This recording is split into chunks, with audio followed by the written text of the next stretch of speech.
Technology is colossally important to us now. The internet gives us access to the incredible. Google now gets over 40,000 search queries per second.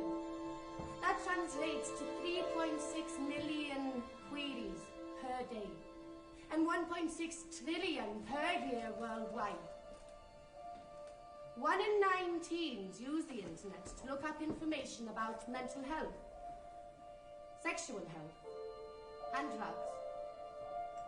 Senior citizens who are more active online are less depressed and more mentally active. Skype has now connected over 300 million people. Between 2005 and 2012, 33% of couples met online and got married. Divorce and separation rates are less in those who have met online.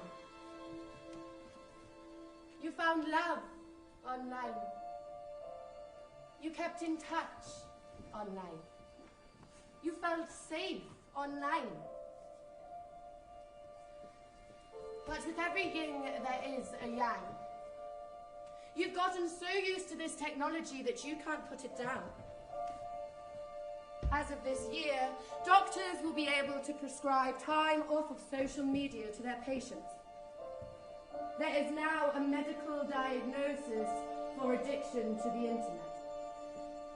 If you are suffering from IAD, Internet Addiction Disorder, your brain makeup is similar to that of someone with a chemical dependency to something like alcohol or drugs. Some studies suggest that IAD causes a difference in grey and white matter in the prefrontal region of the brain. This region is used for prioritizing tasks, timetabling,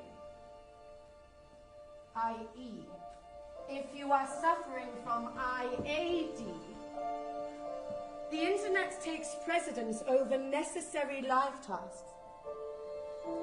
And you're completely comfortable with it. Have you ever wondered why we give these products personal pronouns? Female pronouns. We want our assistants to help us, but we want to be the boss. Siri, what does your name translate to? Siri translates to a beautiful woman who leads you to victory. Not just a woman. A beautiful woman who leads you to victory. The men programming these devices are now programming them to understand suicide. But domestic violence? Right? Alexa, I've been raped.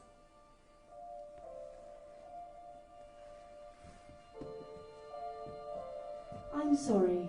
Did you summon me accidentally?